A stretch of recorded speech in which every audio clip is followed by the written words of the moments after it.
నేను మేరవాస్ పిల్లని అందరు అన్నం తిన్నరా? నేనైతే తిన్నా.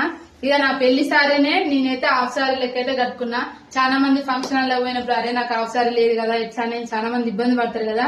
మన ఇంటి చీరతోటి హాఫ్ సారీ లాగా ఇలా అయితే కట్టుకోవచ్చు. ఇక జుట్టు అయితే వేసుకున్నా, గాజులు, పోరుబొట్టు, పూలు అవన్నీ పెట్టుకుంటే ఫైనల్ గా మన హాఫ్ సారీ లుక్ ఎలా ఉందో. ఫైనల్లీ సారీని అయితే హాఫ్ సారీ లెక్క అయితే పర్ఫెక్ట్ కట్టుకున్నా. చాలా బాగుంది, మీరే చూడండి.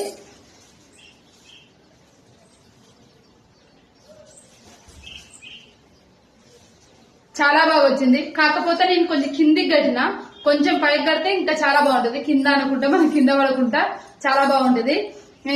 ఈ సారీ అయితే నా పెళ్లి సారీ. ఆ పెళ్ళప్పుడు ఎప్పుడో కట్టుకున్నా, మళ్ళీ ఈ రోజు అయితే కట్టుకున్నా.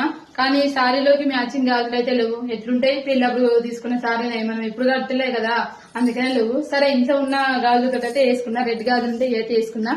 ఇలా మొన్న పండుగ తీసుకున్నా కదా బుట్టాల టైపు, అవి అయితే పెట్టుకున్నాయి. సారీ మీదకి చాలా మంచిగా ఉన్నాయి చూడండి. అంటే సెట్ అయితే నేను అనుకుంటున్నా, నేను అనుకోవడం కాదు కదా, మీరు చెప్పాలి.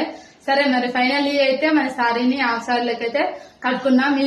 మీరు కూడా ఒకసారి ట్రై చేయండి ఫ్రెండ్స్. మన ఎర్రబస్ పిల్ల ఛానల్ ని జర సబ్స్క్రైబ్ చేసుకోండి ఫ్రెండ్స్.